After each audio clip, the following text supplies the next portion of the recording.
യോഹന്നാൻ്റെ സുവിശേഷം 1-ാം അധ്യായം 1-ാം വാക്യം നാം ഇങ്ങനെ വായിക്കുന്നു. ആദിയിൽ വചനമുണ്ടായിരുന്നു, വചനം ദൈവത്തോടു കൂടെയായിരുന്നു, വചനം ദൈവമായിരുന്നു, അവൻ ആദിയിൽ ദൈവത്തോടു കൂടെയായിരുന്നു, സമസ്തവും അവനിലൂടെ ഉണ്ടായി, ഒന്നും അവനെ കൂടാതെ ഉണ്ടായിട്ടില്ല. ആദിയിൽ വചനമുണ്ടായിരുന്നു, വചനം ദൈവത്തോടു കൂടെയായിരുന്നു, വചനം ദൈവമായിരുന്നു. ഈ വചനം നമ്മോടൊപ്പം എന്നുമുണ്ട്. യേശുവാണ് ഈ വചനം.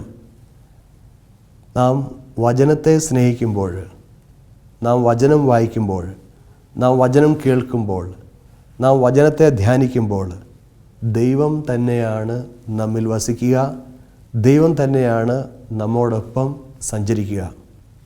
ഞാൻ പറഞ്ഞല്ലോ, ഞാനൊരു ധ്യാന കേന്ദ്രത്തിലാണ് ജോലി ചെയ്യുന്നത്. ഈ ധ്യാന സെൻറ്ററിൽ ആളുകൾ ധ്യാനിക്കുവാനായിട്ട് വരും. എല്ലാ മാസവും ഞങ്ങൾക്ക് 2 ധ്യാനമുണ്ട്. കെനിയയിൽ തീക്ക എന്ന് പറഞ്ഞ ധ്യാന സെൻറ്ററിൽ, ദ വിൻസെൻഷ്യൻ റിട്രീറ്റ് സെൻറ്റർ തീക്ക എന്നാണ് ഈ ധ്യാന സെൻറ്ററിൻ്റെ പേര്.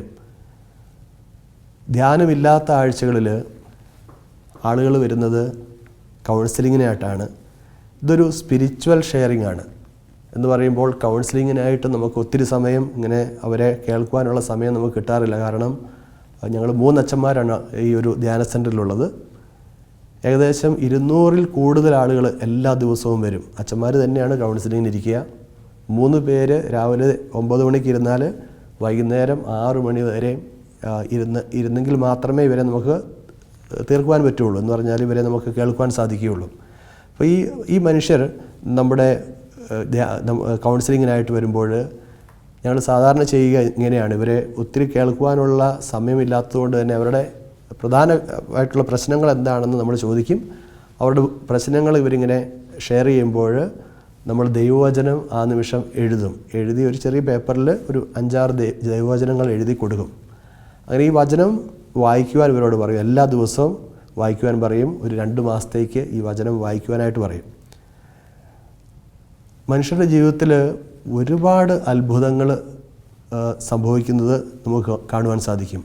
വചനം അവരുടെ ജീവിതത്തിൽ ഇറങ്ങിച്ചെന്ന് ആളുകൾക്ക് ഒരുപാട് സമാധാനം കിട്ടുന്നത് ഞങ്ങൾ അനുഭവിച്ചിട്ടുണ്ട്. എന്ന് പറഞ്ഞാൽ ഞങ്ങൾക്ക് ഇങ്ങനെ ടെസ്റ്റിമണിയായിട്ട് ആളുകൾ വന്ന് പറയാറുണ്ട്.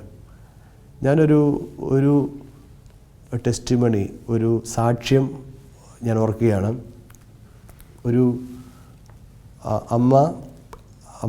അമ്മയ്ക്ക് 3 മക്കളാണുള്ളത്.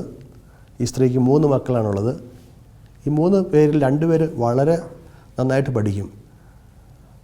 അവരുടെ ഇവിടുത്തെ ഏകദേശം നമ്മുടെ +1 അതിനുള്ള 2 പേര് 10ാം ക്ലാസ് കഴിഞ്ഞ് +1 ആയിട്ട് ചേരണം. ഇവർക്ക് സാമ്പത്തികമായിട്ടൊന്നും ഇല്ലാത്തൊരു സ്ത്രീയാണ്.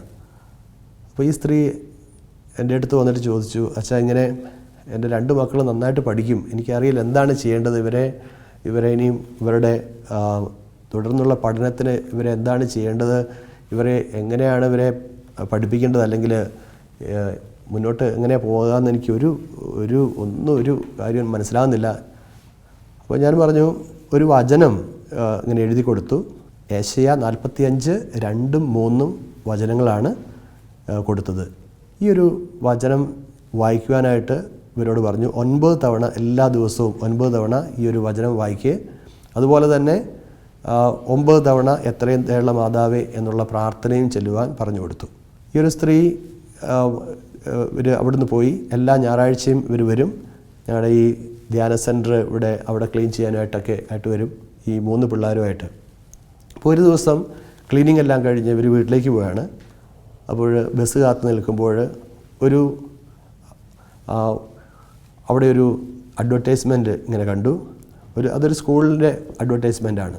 അപ്പോൾ അതിൽ എഴുതിയിട്ടുണ്ട്, എലിജിബിൾ ആയിട്ടുള്ള സ്റ്റുഡൻസിനെ ഈ സ്കൂള് സ്പോൺസർ ചെയ്യുമെന്ന്. അപ്പോൾ ഇങ്ങനെ ഒരു അഡ്വർടൈസ്മെൻറ്റ് കണ്ട ഉടനെ ഈ സ്ത്രീ തിരിച്ച് ഞങ്ങളുടെ ധ്യാന സെൻറ്ററിലേക്ക് നടന്നു. എന്നിട്ട് ആ സമയത്ത് ഞാനവിടെ ഉണ്ടായിരുന്നു. എന്നോട് പറഞ്ഞു, അച്ഛാ, ഇങ്ങനെ ഒരു അഡ്വർടൈസ്മെൻറ്റ് കണ്ടു, ഞാൻ എന്താണ് ചെയ്യേണ്ടത്? ഞാൻ പറഞ്ഞു, എന്തായാലും പ്രാർത്ഥിക്കുക, ഇത് പ്രാർത്ഥിച്ചുകൊണ്ടിരിക്കുകയാണല്ലോ, ഈ വചനം തന്നെ പ്രാർത്ഥിച്ചുകൊണ്ടിരിക്കുക, എന്നിട്ട് അവിടെ പോയി സ്കൂളിൻ്റെ ഹെഡ് ടീച്ചറെ കാണാൻ പറഞ്ഞു.